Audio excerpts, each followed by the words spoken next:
Kiana and I am a graduate of Heritage Woods Secondary School. I took the Baking and Pastry Arts program.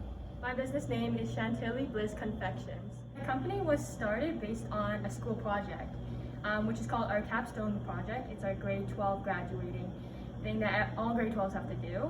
And so I just had this huge idea, and my teacher that pushed me, after my baking program, I was like, maybe I should start my own business and continue on with this experience. And so it's an online-based business, and I use the social media platform Instagram to showcase all my desserts and pastries.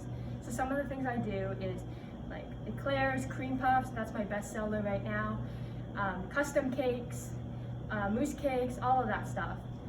After finishing this program, I wasn't actually sure what I wanted to do, but I knew I wanted to go to university. So I enrolled in SFU's business program, and from there, I'm going to apply my baking and pastry skills from VCC and mesh it with my business degree, and in the future, open my own bakery or even restaurant.